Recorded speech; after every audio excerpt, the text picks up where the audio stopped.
ustedes máximo 5 minutos. Esperamos que, bueno, puedan conectarse algunas personas adicionales y además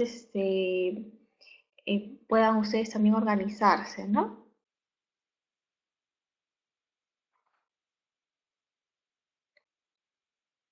Aproximadamente como que en 4 minutos estamos ya iniciando.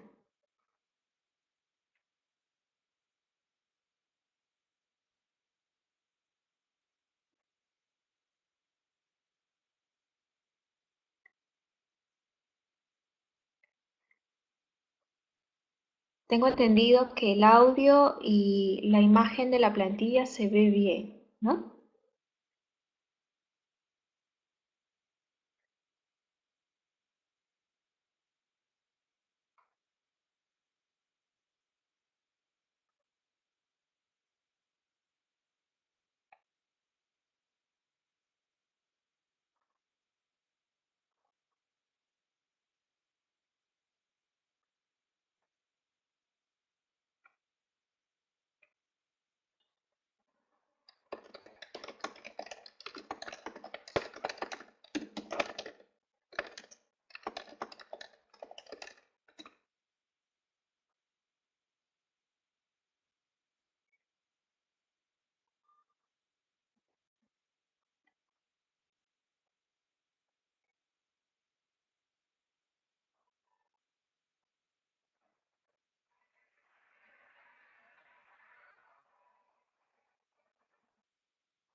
Buenas noches, bienvenidos, muchas gracias para participar en este webinar de coaching de empleabilidad.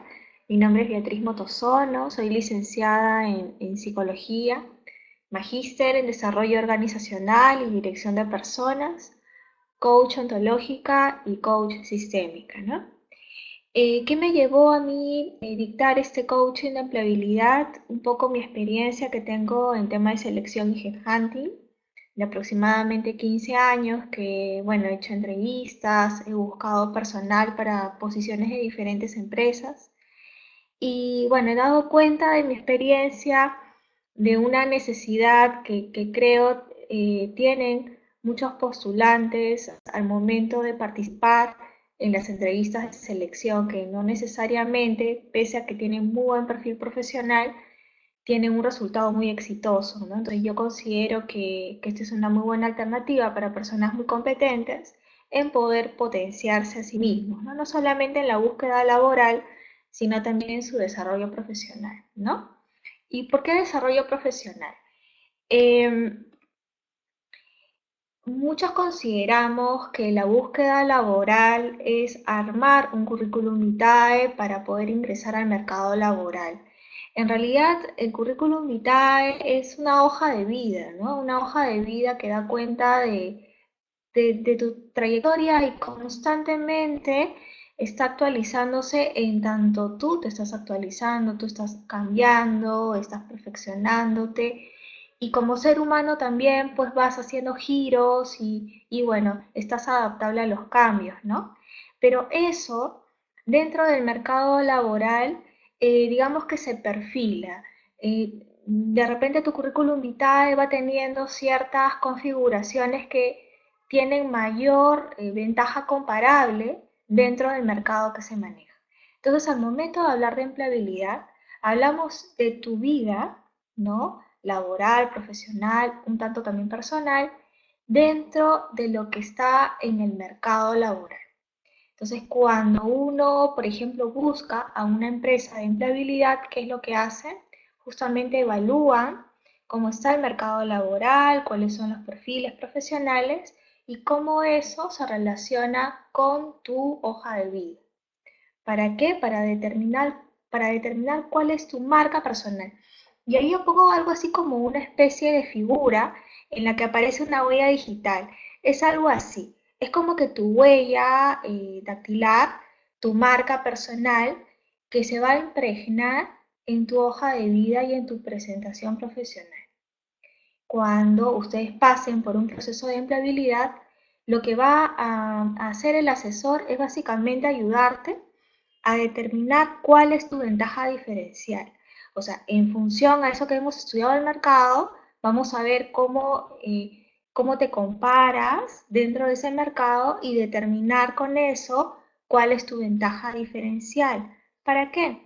Para diseñar tu hoja de vida, tu currículum vitae, que tenga justamente este tema de la marca personal que tienes, que pueda visualizarse tu ventaja diferencial y desarrollar tu proceso de búsqueda laboral, como mediante networking, ¿no? Las redes de contacto, estar ahí, digamos, presente en estas redes de contacto, buscando fuentes laborales de interés, ¿no? Que pueden ser bolsas laborales y utilizar actualmente las redes sociales que están muy de moda. Vamos a hacerlo por medio de casos, ¿ya? Imaginemos que Claudio R está pasando justamente por una asesoría en empleabilidad y tenemos registrado estos datos de su análisis de hoja de vida. Bueno, tiene 28 años, es soltero, bachiller de la carrera de negocios internacionales, quinto superior, 3 años de experiencia como ejecutivo de exportaciones en operador logístico y renunció a la misma compañía, un poco por invitación de la misma empresa, dado que no tenía muy buenas relaciones con sus compañeros de trabajo, ¿no? Tiene conocimientos en normatividad básica de comercio exterior, bueno, tratados y convenios internacionales, etcétera, inglés avanzado, francés básico, tiene conocimientos informáticos de SAP, Oracle, Excel avanzado, y también se registran los logros que tuvo, ¿no? Reducción de tiempos en transacciones comerciales de la cadena logística internacional, ahorro en los gastos de gestiones de exportación, dado que tiene conocimientos en operaciones internacionales y aduanas. Entonces, en función a todo lo registrado en su hoja de vida, podemos decir que su ventaja diferencial estaría orientado en operadores logísticos como especialista en exportaciones, dados sus conocimientos aduaneros y de operaciones internacionales. Por los logros que ha tenido, se podría decir que es una persona resolutiva, decidida, proactiva y ágil, ¿no? Y además, dentro del proceso de empleabilidad, pues se busca que la persona determine cuál es su visión, qué valor agregado aporta y aportaría a las empresas. Y esa sería su marca personal.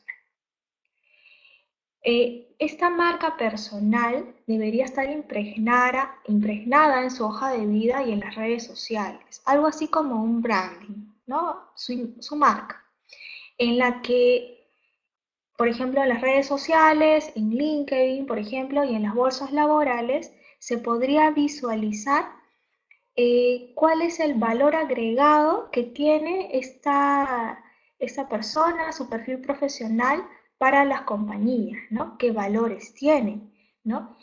Y también, dado que la persona ha desarrollado un proceso de plan de vida, está también impregnado un poco cuál es la visión de carrera que tiene.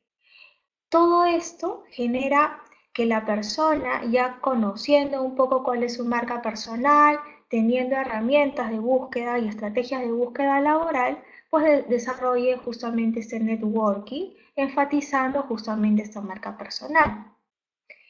Yo les pregunto, ¿será suficiente? Yo les diría que quizás ahí hay algunos aspectos adicionales que hay que ver. Y quisiera dar un alto a este ejemplo y pasemos a conocer cómo las organizaciones atraen talentos hoy en día. Aquí les muestro básicamente fases muy genéricas de lo que es un proceso de selección. Esto nace de una necesidad de personal. Obviamente, cada empresa tiene que determinar qué necesidad tiene, ¿no? Básicamente evalúan el headcount y determinan qué posiciones están vacantes para luego traducirse eso en un requerimiento personal interno, el cual tiene el perfil de la posición y que finalmente este perfil se hace público. Pasa una vez que es pública este requerimiento de personal a una fase de atracción del talento o reclutamiento de personal para que finalmente las personas sean evaluadas y se seleccione al candidato idóneo. ¿Cómo es el requerimiento de personal? Imaginemos pues, este es un ejemplo, no lo tomen como un dato real, si existe por ahí algún aviso similar es pura coincidencia. Hemos tomado el ejemplo de Claudio, ¿no? Y en base a eso imaginemos que en el mercado hay un aviso de este tipo, un ejecutivo de exportaciones para un importante operador logístico.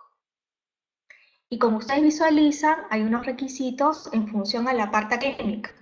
Egresado de la carrera de Administración de Negocios Internacionales, con experiencia mínima de 2 años como ejecutivo de exportaciones, generalmente aparece la experiencia, los años de experiencia, la posición esperada y los sectores de negocio de interés de la compañía, ¿no? Se detallan conocimientos, ahí está, normatividad básica de comercio exterior, Incoterms, CPT, documentación BL, cartas de crédito, convenios internacionales, manejo de SAP, inglés intermedio.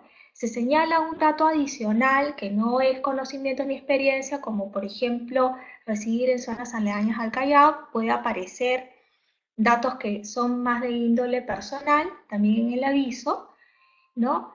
Muy genéricamente algunas funciones y las competencias que debería tener la persona idónea, ¿ok?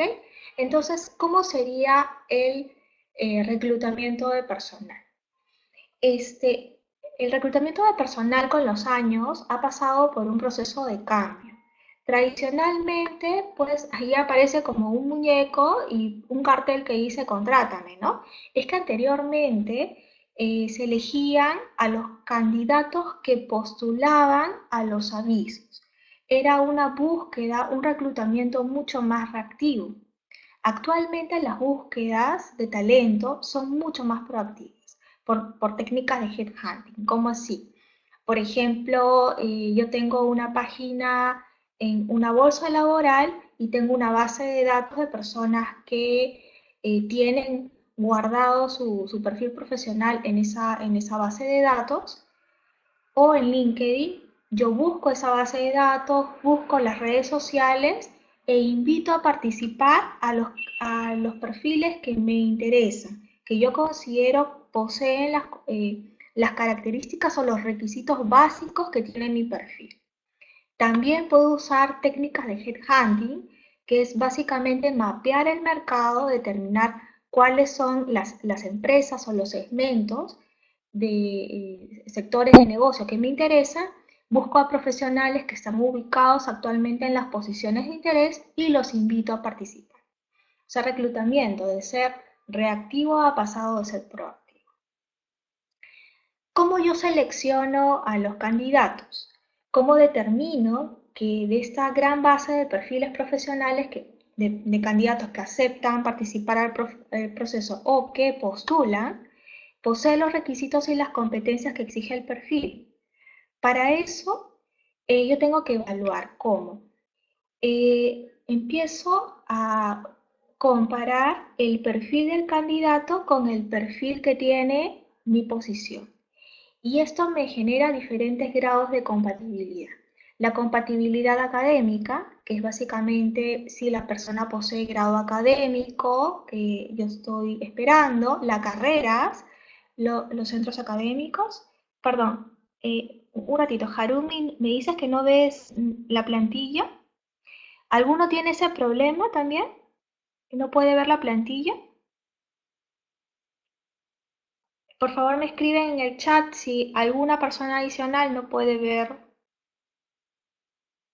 Aparte de Harumi, ¿hay alguna persona que no puede ver la imagen? Sí, sí, sí ve la plantilla. Em, Quizás tengas que cliquear presentación, Harumi, para poder ver la plantilla porque ya hemos pasado algunas filminas, ¿no? ¿Sí? Bien. Mientras Harumi soluciona su tema, continuamos, ¿les parece? ¿Ok? Estamos en la filmina que es detección del talento, ¿no? Bueno, básicamente lo que hay que ver son los diferentes grados de compatibilidad, ¿no? Compatibilidad académica, que es grado académicos, carreras, centros académicos, en experiencia, los años de experiencia, los giros de negocio que son de interés, las posiciones que debió haber ocupado la persona y las funciones. De igual manera, la compatibilidad en conocimientos que son específicos para el puesto, generalmente relacionados a temas técnicos, idiomas, informáticas, etcétera, competencias personales que debería tener la persona y otros como edad, género, lugar de residencia, licencias, etcétera. Para determinar esta compatibilidad, bueno, hacemos la comparación curricular y básicamente por medio de la hoja de vida lo que podemos hacer es comparar la experiencia, el grado académico, conocimientos y datos personales, ¿no?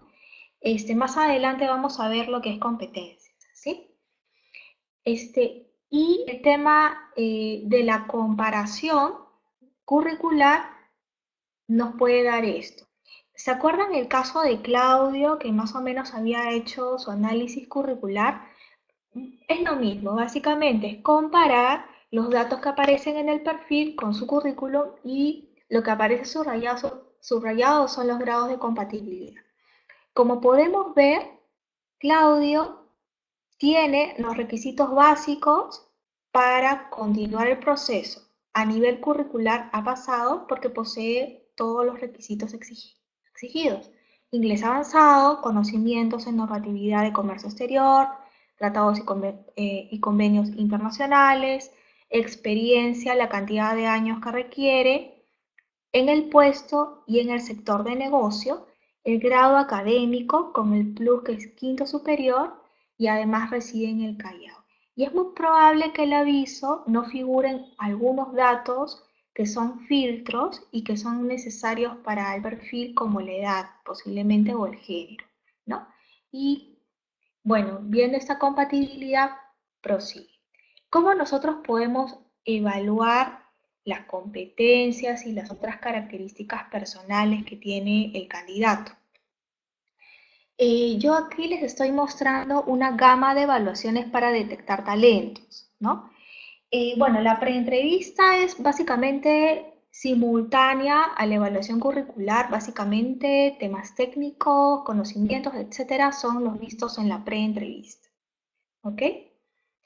Y luego, ¿qué otras evaluaciones adicionales hay? La evaluación psicológica e intelectual, que lo vamos a ver más adelante.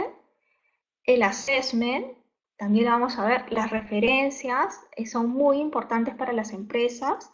Yo diría que gran parte de las compañías solicitan referencias para ver cómo les ha ido a los candidatos en los anteriores trabajos y la entrevista a profundidad. Hay otras evaluaciones tipo antecedentes crediticios, particularmente en casos en las que, por ejemplo, maneja dinero, posiciones que manejan dinero, antecedentes personales que pueden ser penales, policiales, judiciales, ¿no? Mucho se utiliza en empresas de seguridad y también en operadores logísticos que tienen certificaciones internacionales, ¿no? Exámenes toxicológicos. Se utiliza también en operadores logísticos porque hay algunas certificaciones internacionales como el BAS, que es una certificación que es una alianza para el comercio seguro. Entonces, las empresas que están relacionadas con el BAS o asociadas al BAS, pues no deberían estar ligadas al narcotráfico y por ende también se les toma evaluaciones toxicológicas. Evaluaciones médicas, generalmente, bueno, se les toma a personas que van a lugares de cierto riesgo, por ejemplo, minas o en altura, ¿no? Y se ve si la persona tiene las condiciones para trabajar en esas condiciones, ¿no? Etcétera. Me gustaría más o menos detallar algunas de estas evaluaciones, como por ejemplo las evaluaciones psicológicas, ¿no? Para las evaluaciones psicológicas hay pruebas proyectivas de personalidad, como la típica persona bajo la media, que básicamente lo que ve son cómo la persona soporta situaciones de tensión, entonces detecta mecanismos defensivos, ansiedades, temores y la estructura psicológica subyacente, ¿no? Luego hay pruebas de personalidad como el Bartes, que se utiliza mucho en las empresas y básicamente lo que mide es se posiciona frente al mundo, sus relaciones interpersonales, sus preferencias, estados de ánimo, etc. Hay otras pruebas de personalidad que son de tipo psicotécnicas, que son para marcar. No sé si ustedes han visto esas pruebas, que ustedes tienen muchas alternativas y de las alternativas eligen una, ¿no? Por ejemplo, una muy usada es el DISC, que tiene 4 ejes: dominancia, básicamente caracterizados por personas que buscan el poder, la autonomía; luego influencia, que son personas más orientadas a la sociabilidad, son personas muy motivadoras, comunicativas; la estabilidad, más relacionados a posiciones de conciliación, de escucha, ¿no?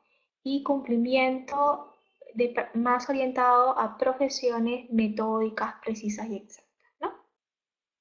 También hay test psicotécnicos donde se ve si la persona se orienta a un perfil profesional determinado. Por ejemplo, el IPB es una prueba que ve si tú tienes características para las ventas, ¿no? Si bien no es una prueba de personalidad total, porque está más direccionado a un perfil de ventas, se ve características personales en la que se ve si tienes un perfil orientado a la misma, ¿no? Hay otro tipo de pruebas que son las intelectuales, por ejemplo, el Wonderlic, que son diferentes tareas que ve significado de palabras, razonamiento lógico, razonamiento aritmético, ¿no? Y este tipo de pruebas intelectuales necesitan un grado de aprendizaje y un grado cultural para poderlas desarrollar efectivamente. Hay otras pruebas como el dominó que no están influenciados por la cultura, se ve básicamente razonamiento lógico y sale un índice general de inteligencia, ¿no? Sobre estas evaluaciones psicológicas e intelectuales, generalmente las empresas no toman una decisión determinante. Son pruebas que te ayudan a conocer un poquito más a los candidatos. No son necesariamente pruebas que te permitan seleccionar, sino más bien complementar la información que tienes en los otros test o en las otras evaluaciones, ¿no? Y finalmente llegamos al tema de competencias. Con la parte curricular y la preentrevista hemos podido determinar si existen compatibilidades en conocimiento, en experiencia, en la parte académica. Con las evaluaciones tenemos más o menos algunos indicadores de los candidatos. Pero ¿cómo determinamos las competencias? Por ejemplo, en el aviso que vimos inicialmente, en la parte de abajo figuraban 4 competencias, ¿no? Y vamos a tomar como ejemplo trabajo en equipo, porque si tomamos todos los ejemplos no tendríamos mucho tiempo, ¿ok? A ver, primero me gustaría, porque acá preguntaron a qué se refiere con competencias. Las competencias generalmente son vistas como comportamientos observables y medibles. Son comportamientos que la persona desempeña, demuestra y que determina cómo está su nivel en esa competencia determinada, ¿no? Generalmente las empresas lo tienen descritas y determinan diferentes niveles de comportamiento para esa competencia. Por ejemplo, aquí trabajo en equipo, ¿cómo está descrito? Como una sincera voluntad de trabajar con los demás, de formar parte de un equipo, de trabajar conjuntamente en contra de la idea de trabajar separadamente o de forma competitiva. Y ve 3 rasgos. Actitud positiva. Muestra una actitud positiva frente al trabajo en equipo, relacionándose efectivamente y contribuyendo a generar un grato ambiente laboral.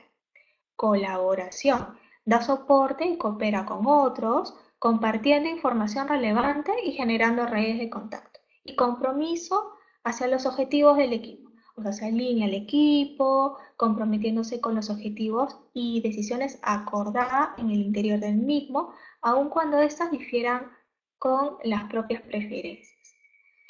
Y le hablé de niveles de comportamiento. Sobre el caso de este ejemplo, para el ejecutivo de exportaciones, la empresa determinó que el nivel adecuado es el nivel 2. ¿Cómo se comporta un nivel 2 de trabajo en equipo? Trabaja de manera individual, aunque reconoce las ventajas del trabajo en equipo. Aporta ideas al grupo y participa activamente ante ciertas situaciones. Entonces, si los candidatos tienen esta competencia en ese nivel, es un nivel adecuado. ¿Cómo yo puedo visualizar las competencias? ¿Cómo puedo yo determinar que las personas tienen ese comportamiento? Por medio del Assessment Center. El Assessment Center son generalmente pruebas situacionales, dinámicas, ¿no? Donde la persona pasa por tareas, desafíos que tiene que hacerlo en ese momento y la persona de forma natural va desplegando sus competencias, sus comportamientos naturales en esa situación, porque no son situaciones que solamente utilizas el conocimiento, sino eh, tu actitud y tu desempeño, tu saber hacer, ¿no? Son situaciones generalmente que tienes personas, que tienes que resolver tareas en grupo. Entonces, ahí tú tienes enfrente a un grupo en una tarea determinada que tomar decisiones, tienes que resolver problemas, utilizar tu creatividad, analizar la situación, comunicarte, ¿no? Si por ahí tú tienes competencias de liderazgo, vas a mostrarte mucho más persuasivo, vas a dirigir un poco más al grupo, etc. Acá yo puedo denotar muchos comportamientos propios que tiene la persona de una forma un poco más natural, ¿no? Porque son comportamientos que tiene la persona en sí, ¿no? Aparte de eso, están las entrevistas por competencias. ¿Cómo son las entrevistas por competencias? Generalmente te hacen preguntas muy concretas, ¿no? De situaciones particulares. Por ejemplo, coméntame alguna situación en la que has tenido que trabajar con un grupo de personas y generalmente tenían ideas distintas a la tuya, ¿no? Entonces, la persona tiene que recordar exactamente una situación porque tú le vas a pedir o solicitar que te diga exactamente qué pasó, qué sucedió. La persona te va a decir qué ocurrió, cómo fue el contexto y te va a decir qué tarea tenía que cumplir. Y como recordando el pasado te va a decir cómo actuó. No es lo mismo hablar en teórico o en hipotético que recordarte un hecho o una situación en concreto. Si yo les preguntara a ustedes, por ejemplo, qué desayunaron, ustedes me van a decir en automático, bueno, tomé un café, tomé, no sé, comí un pan con, no sé, pues con chorizo, no sé, o tamal, lo que sea, y ustedes me van a decir de repente la hora, con quiénes estaban, con quiénes se reunieron, qué conversaron. O sea, la persona te va a hablar como si fueran anécdotas, ¿no? Y tú le vas a pedir que te hable un poco así, como si estuviera recordando la situación. Entonces la persona va a recordar la situación, la tarea, cómo actuó y cuál fue el resultado de esa acción. Sobre la base de esa información, ya los entrevistadores y los evaluadores tienen una información más completa, un registro completo de lo que es el candidato. Entonces tiene diferentes candidatos, la mayoría pues con el perfil que tú buscas en conocimientos, en grado académico, en experiencia, y ahora yo me pregunto a quiénes seleccionarán. Si la mayoría tiene un grado académico similar, la experiencia similar, ¿qué es lo que va a diferenciar un candidato frente a otro? Yo les pregunto eso, ¿qué es lo que va a resaltar más? Particularmente, y también lo he visto con compañeros, colegas, y yo en mi experiencia, Este, yo les digo algo, son las competencias, cómo la persona se muestra, cómo la persona es, cómo la persona decide, cómo la persona se integra a un equipo, cómo comunica, en sí, cómo es su desempeño, ¿no? Cómo ha sido su desempeño en el pasado y cómo es actualmente, ¿ok? Eso es lo que marca realmente la diferencia, porque igual, si es un tema de conocimientos, pues es más fácil adquirir conocimientos si es que tú estudias, ¿no? Un curso particular a que tú desarrolles una competencia. Es mucho más difícil desarrollar una competencia que un conocimiento técnico. Ujú. Entonces, volvamos al ejemplo. ¿Qué pasó con Claudio? ¿Se acuerdan Claudio que, bueno, tenía quinto superior, bachiller de negocios internacionales, tenía todos los conocimientos del perfil, estaba pasando por un proceso de empleabilidad, determinó cuál era su ventaja diferencial, su marca personal? ¿Y qué pasó con él? Bueno, en nuestro caso, Claudio no logró pasar el proceso pese a que obtuvo un resultado sobresaliente en el test de inteligencia y en conocimientos. ¿Qué sucedió? Que en el Assessment Center se le observó renuente para escuchar a los demás. Mostraba dificultad para trabajar en equipo y en la entrevista mostró dificultades para soportar la presión. Finalmente eligieron un candidato que posee altas competencias personales y cuenta con los requisitos exigidos en el perfil, aunque no necesariamente obtuvo la más alta calificación en conocimientos y en coeficiente intelectual. Entonces Claudio se ha dado cuenta que su comportamiento está perjudicando sus posibilidades no solamente de obtener un puesto, sino de permanecer a largo plazo en la organización, debido a que tiene dificultades para integrarse a las personas, coordinar, dialogar, pues siempre quiere tener la razón. Entonces decide inscribirse a un programa de coaching de empleabilidad, ¿no?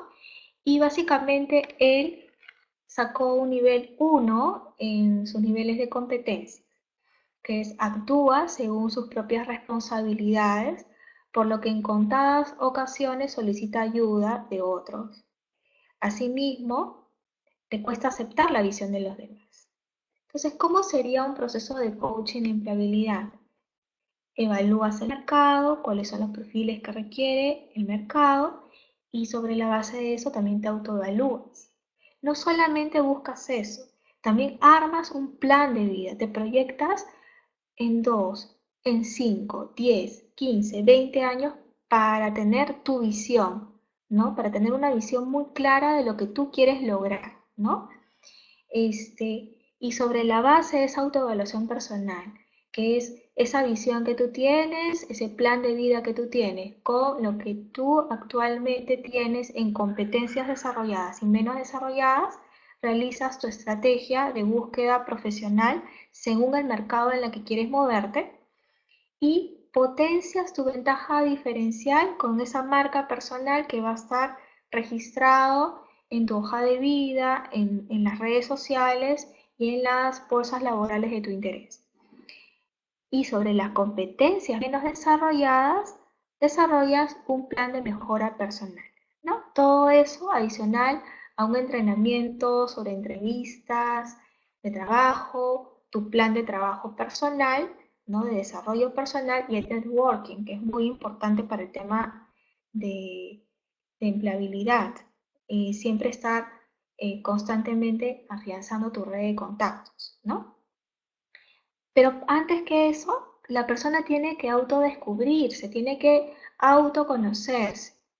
Y regresemos al caso de Claudio, ¿ok? En la autoevaluación, Claudio obtuvo un alto CI y mostró competencias, orientación al logro de resultados, responsabilidad y sentido de urgencias.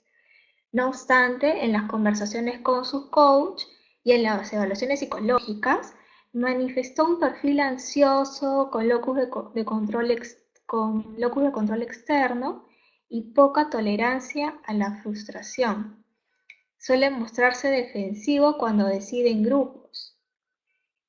Y cuando arma su plan de vida, proyectó una visión profesional de lo que quería alcanzar que dio cuenta le será difícil conseguir si continúa así, porque no había coherencia entre su actuar, entre su ser actual, ¿no?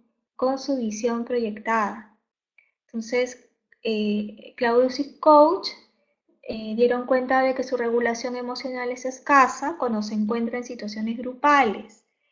Detectado esta raíz del problema, tanto el coach como Claudio trabajarán en su regulación emocional para que potencie sus posibilidades de trabajar en equipo y comunicarse con los demás.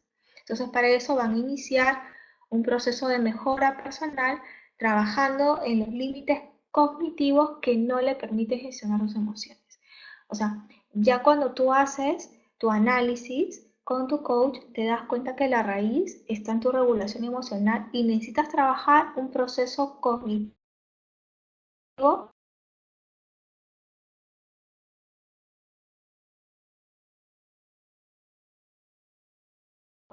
de cómo así primero se da cuenta de que cuando existe un acontecimiento como el que su punto de vista no es compartida por los demás y necesita trabajar en equipo, ¿no? Él lo valora eso como demasiado amenazante y la amenaza a él le genera emociones, defensa y hace que actúe de una forma poco empática con los demás. Entonces, en la parte de valoración de la situación, cuál es su modelo mental y creencias, el coach va a trabajar su escala de inferencias. ¿Cómo es una escala de inferencias?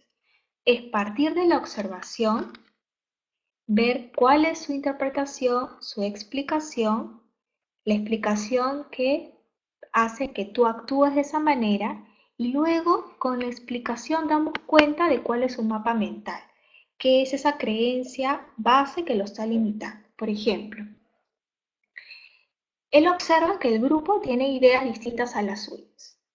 Entonces, ¿cómo interpreta que sus ideas son las mejores y los demás no, y ellos quieren ganarle? O sea, él lo ve como una competencia, más que como un grupo, como un equipo, sus compañeros son competencia.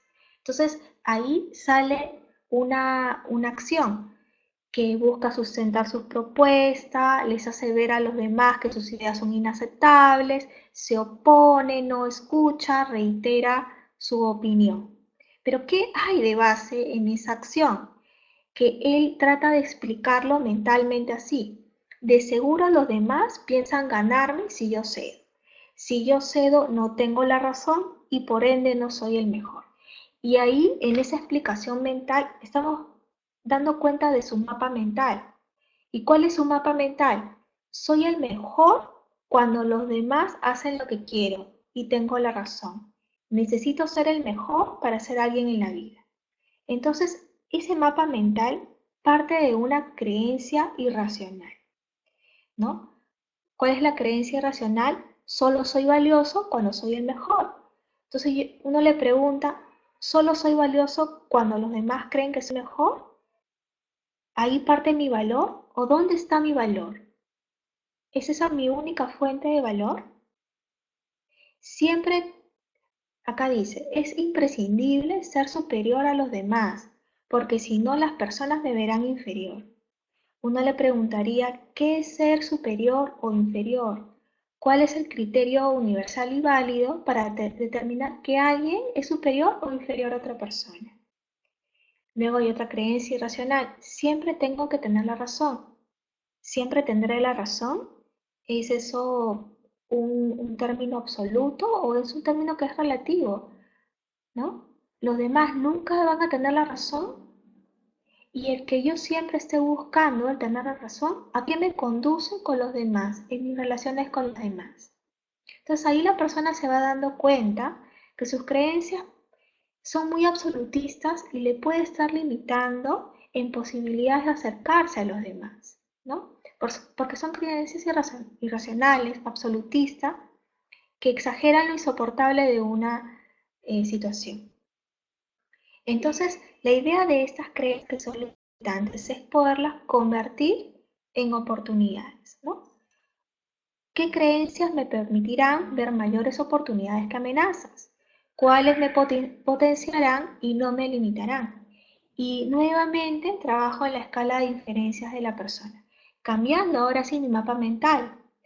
Mi opinión es solo una manera de ver el entorno. Los demás tienen otro enfoque y para trabajar en equipo necesitamos generar consensos. Esto podría generar mayores ideas y oportunidades. Estoy viendo no todo como una amenaza, no estoy cerrándome mis ideas en mi mapa mental, sino estoy viendo que tengo más oportunidades. Entonces, cuando cambio ese mapa mental y yo observo que el grupo tiene ideas distintas a las mías, yo voy a interpretar así. Tenemos diferencias de opinión y es probable que no estemos viendo intereses comunes. Entonces, con cerrarnos en nuestras ideas no lograremos nada.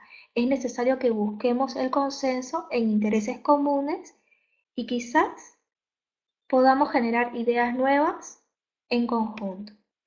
Con esta explicación, con este razonamiento mental, yo voy a generar emociones que ya no van a ser tan amenazantes o de frustración, sino voy a generar una emoción un poco más entusiasta, más dispuesta a escuchar al otro, porque voy a pensar que es posible un consenso y que puedo generar ideas que puedan ser beneficiosas para todos. Y teniendo una emoción más favorable, voy a actuar así. Voy a indagar cuáles son sus motivaciones y objetivos y expondré los míos para ver si hay intereses en común, generar consensos en los que ambos estemos satisfechos. Asimismo, podría promover el desarrollo de nuevas alternativas conjuntas y que sean mejores a las iniciales, ¿no? Entonces, la persona ya está trabajando internamente en su disposición hacia los demás. Y con eso estoy generando un diálogo generativo, abriendo nuevas posibilidades. Cuando yo estoy cambiando mi ser interno y empiezo a expresar y desarrollar conversaciones, voy a empezar a tener mayores posibilidades de trabajar con las personas, ¿no? Pero para eso tengo que emprender patrones de pensamiento, emoción y acción que me generen bienestar para desarrollar un estado anímico favorable para las relaciones interpersonales y que me permitan generar redes de contacto, ¿no? La idea es que la persona pueda trabajar aparte de su ser individual con técnicas de trabajo en equipo y técnicas de coaching, herramientas que le permitan desarrollar mayor disposición para trabajar en equipo, ¿no? Con lo cual de repente ya no estés en un nivel 1, sino ya estés en un nivel 2, que es el nivel que estaban esperando para el puesto, ¿no? Y regresando al caso inicial, que era el caso de Claudio, imaginemos que Claudio pasó por todo su proceso de coaching, de empleabilidad, trabajó en su proceso personal y potenció sus competencias personales mediante una visión de futuro y una visión y misión personal sobre lo que quería para su vida personal y profesional.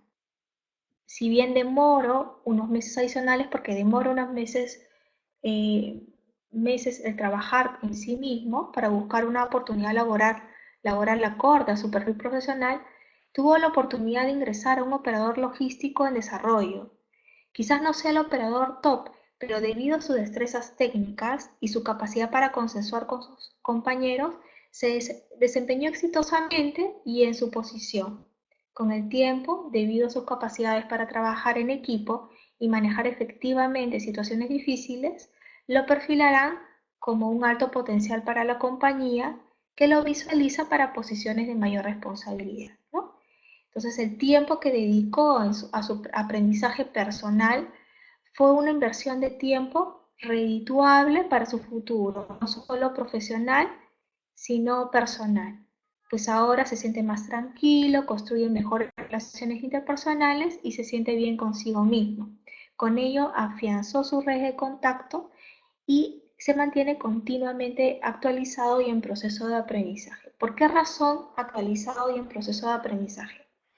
Porque la empleabilidad no es solamente cuestión de conseguir trabajo, es constantemente sentirme empleable, sentirme dispuesto a mejorar, a cambiar, ¿no? Y por eso también necesito afianzar mi red de contactos porque son ellos que van a hablar por mí.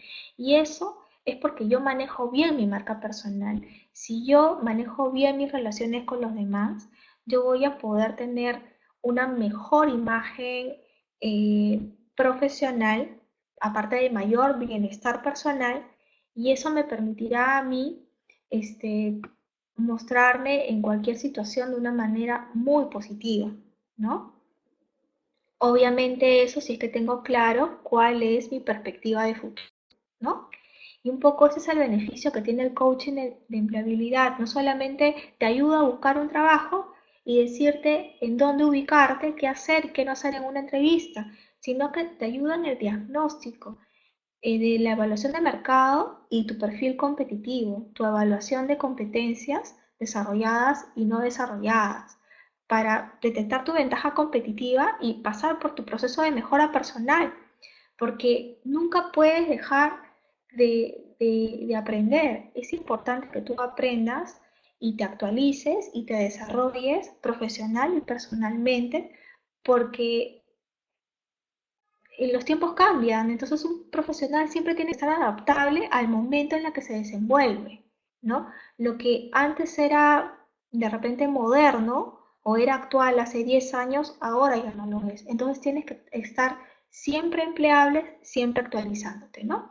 Y trabajar en tu plan de trabajo de empleabilidad, que es fomentar tus redes de contacto, entrenarte, desarrollar estrategias de búsqueda laboral, ¿no?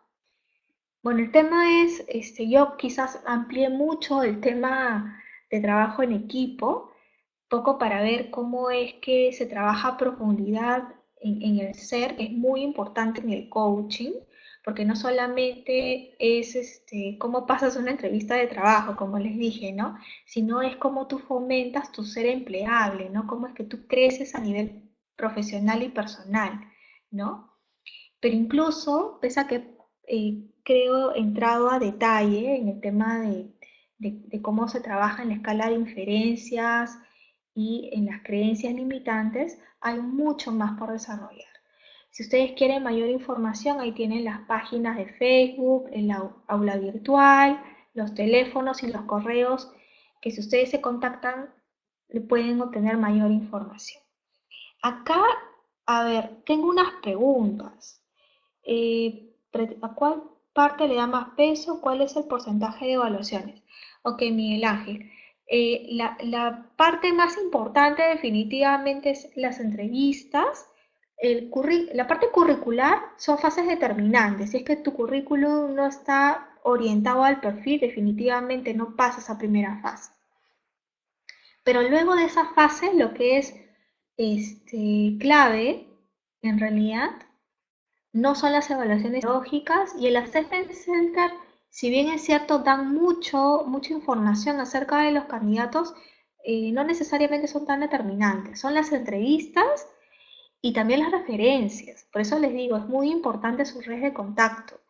Que ustedes mismos desarrollen bien sus redes de contacto porque las personas promueven, así como por ejemplo cuando ustedes van a un lugar y les gusta ir a ese sitio, comer a un restaurante o lo que sea y lo promueven, lo difunden sin necesariamente ganar un bono por eso, de igual manera son nuestros contactos. Si ven que somos profesionales muy competentes, si somos personas que generan valor en la organización, entonces ellos van a hablar por nosotros. Son muy importantes las referencias laborales.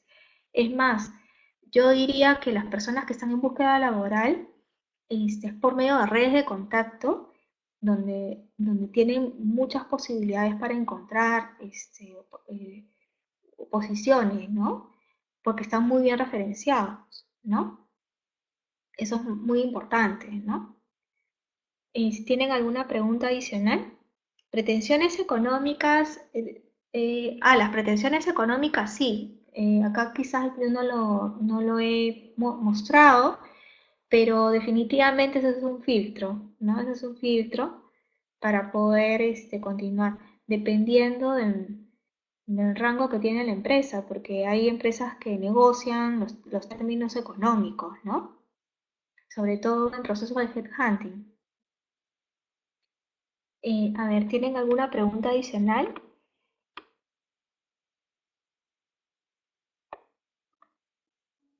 Lo pueden hacer por el chat. Lo que quizás he olvidado mencionar es que, bueno, ya les he dicho, ¿no? Que la empleabilidad es una actitud. O sea, no solo, a veces pensamos que voy a buscar, eh, voy a actualizar mi currículo, voy a buscar trabajo, voy a ser empleable solamente cuando estoy en la búsqueda. No, la empleabilidad es una actitud constante. Es que tú tienes un plan de vida determinado, primero te orientas a futuro, tienes una visión profesional, una visión personal y, y tienes que proyectarte, pero realmente a futuro, no solamente hasta los 65 años, ¿no? Porque ahora, pues, eh, bueno, uno puede vivir mucho más años. Entonces uno tiene que saber en todo momento qué hacer después, ¿no? No solamente pensar en lo actual, sino también a futuro. Entonces, este plan de vida, esta visión, va a hacer que tú busques desde la actualidad las decisiones que te puedan ayudar a compatibilizar con eso que tienes de plan de vida. Y eso hace que seas empleable.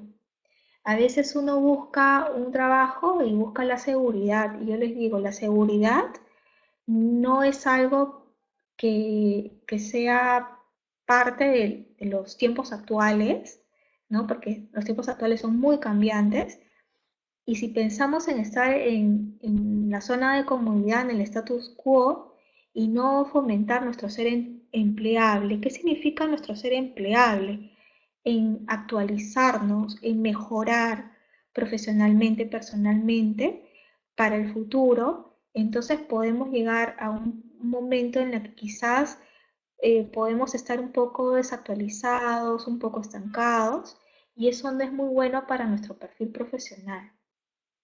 Entonces, el ser empleables es una actitud, no es solamente una decisión porque estoy buscando en este momento un puesto de trabajo, no, es algo constante y permanente. Así como tu hoja de vida a veces lo hacemos en un determinado momento, siempre se actualiza. Es por eso, hoja de vida, ¿no? Es cómo ha sido tu trayectoria, ¿no? De vida profesional, ¿no? Eso que tú estás aprendiendo actualmente se actualiza en tu hoja de vida. Así no estás buscando trabajo, ¿no? Y las redes de contacto, qué importante es. Eh, ¿Cómo estamos fomentando cómo estás fomentando tu marca personal, ¿no?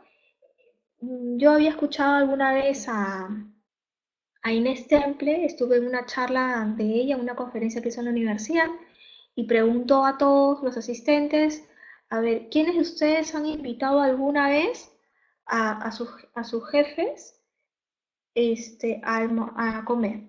Entonces, muy pocos levantaron la mano y dice, yo sí, porque en verdad mi jefe es mi cliente interno. Y yo, como trabajador, yo estoy prestando un servicio, yo estoy generando un valor a esa organización, a esa empresa. Entonces, yo tengo que ser también competitivos, ¿no? Claro que yo como trabajador de esa compañía solamente tengo un solo cliente, pero es mi cliente y tengo que dar lo mejor de mí. Y una empresa que siempre hace lo mismo, pues puede llegar en algún momento a desfasarse, ¿no? De igual manera un profesional siempre tiene que mantenerse muy activo, siempre tiene que fomentar su marca personal y siempre tiene que mantenerse en continuo aprendizaje. Entonces, sí es una actitud personal. Entonces, decía, ¿no? En vez de ir pues al trabajo pensando que tienes que hacer funciones, piensa más bien que tienes que generar un valor agregado a donde tú vayas. Y ese generar un valor agregado es todo de ti, no solamente en lo que tú tienes de conocimientos, ¿no? Sino también en cómo eres en tu entorno laboral, qué es lo que tú brindas a los demás, a tus compañeros de trabajo, a tus jefes, a tus colaboradores, a tus clientes, ¿no? Cómo tú te muestras también, ¿no? Porque todo, así como tú promocionas sin querer a un lugar que te gusta ir a comer o algo que a ti te encanta, los demás también te van a promocionar de forma voluntaria, ¿no? Entonces siempre es importante desarrollar tu ser empleable como una actitud de tu plan de vida. Si tu plan de vida tenga 40 años en adelante o 50 años en adelante, desde ahora hay que ser consecuentes con ese ideal que tú tienes de proyección, ¿no? ¿Tienen alguna pregunta adicional?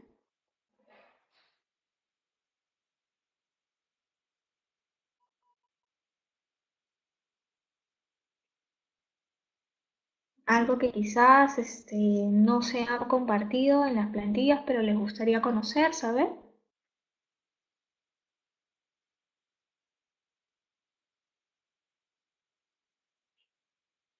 Estamos muy callados. Creo que alguien está escribiendo aquí en el chat. Ujú. Todavía tenemos tiempo, ¿ah? Ujú.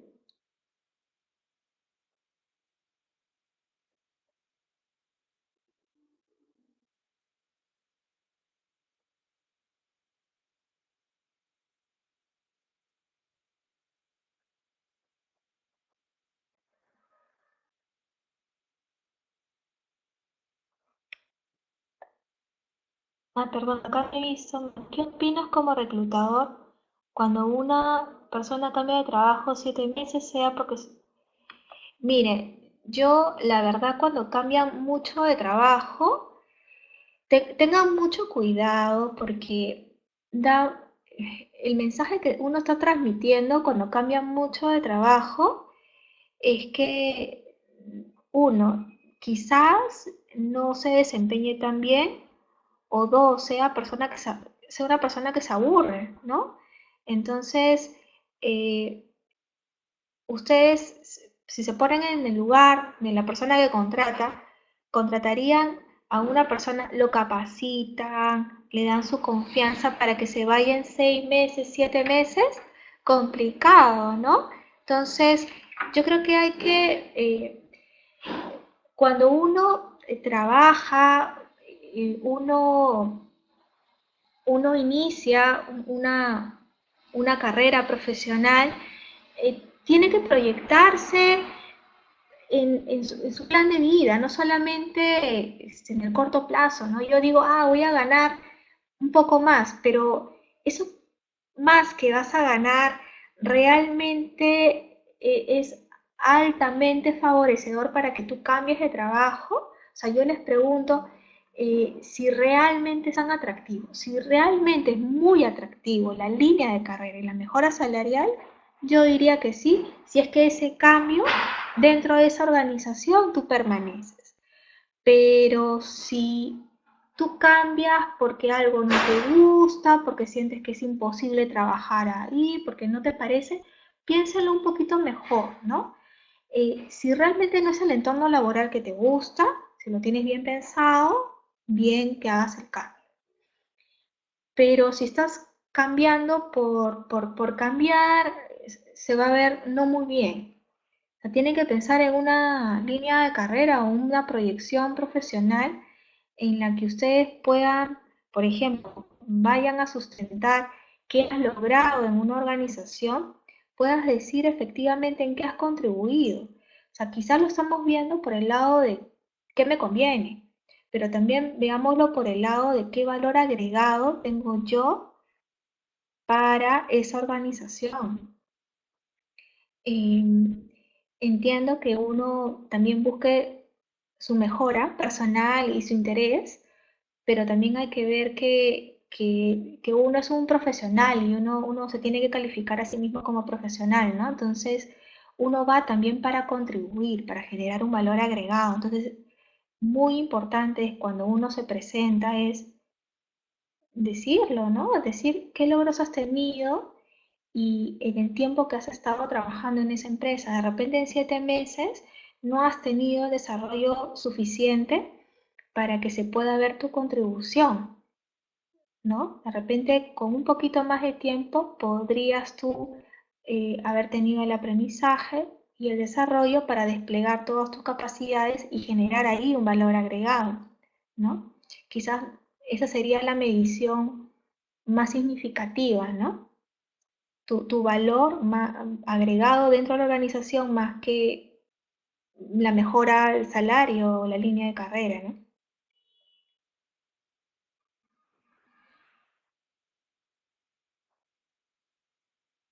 Ujú.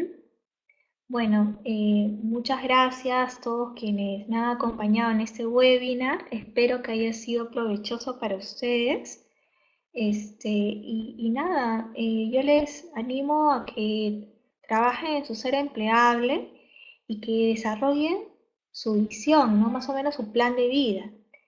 Y en función a su plan de vida y eso que ustedes quieren lograr, visualicen cómo están actualmente para encaminarse de manera consistente en lo que quieren lograr. Pues les deseo mucha suerte en todo lo que ustedes se propongan y muchas gracias, reitero, por estar aquí presentes. Hasta luego. Buenas noches.